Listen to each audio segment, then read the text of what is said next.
శారదే పాహిమాం శంకర రక్షమాం. ఇవాల్టి రోజున శ్రీ శృంగేరి శివగంగా శారదా మఠం గీతానగర్లో పూర్ణతిథి అమావాస్య అయినందుకు అమ్మవారికి ఘనంగా అభిషేకం నిర్వహించబడింది. మిగతా ఏ తిథుల్లో అమ్మవారికి అభిషేక కార్యక్రమాలు జరుగుతాయో బ్రహ్మగారైన శ్రీ గోపాలకృష్ణమూర్తి గారు వారి మాటల్లో తెలియజేస్తున్నారు. శృంగేరి శివగంగా శారదాపీఠం గీతానగర్లో శారదాదేవి ఆలయంలో ప్రతి అమావాస్యకి పౌర్ణమికి అభిషేకం జరుగుతూ ఉంటుంది. పంచామృత అభిషేకం. ఈరోజు అమావాస్య కనుక పంచామృత అభిషేకం జరిగిన తర్వాత అలంకరణ అయిన తర్వాత పూజ మొత్తం అయింది.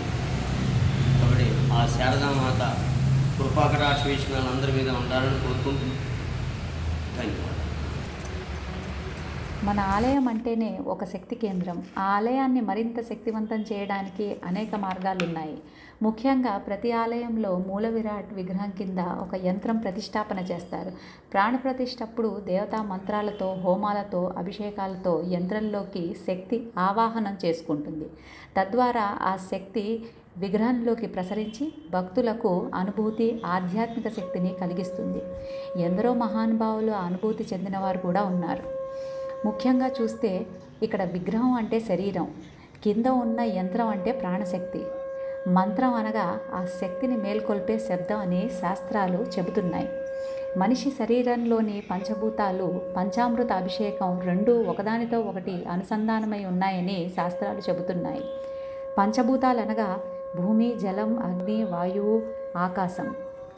భూమి తత్వాన్ని తెలియజేసేది పెరుగు, జలతత్వానికి సంబంధించింది పాలు, అగ్నితత్వానికి సంబంధించింది నెయ్యి, వాయుతత్వాన్ని తెలియజేసేది తేనె, అలాగే ఆకాశతత్వాన్ని తెలియజేసేది ఇక్కడ పంచదార.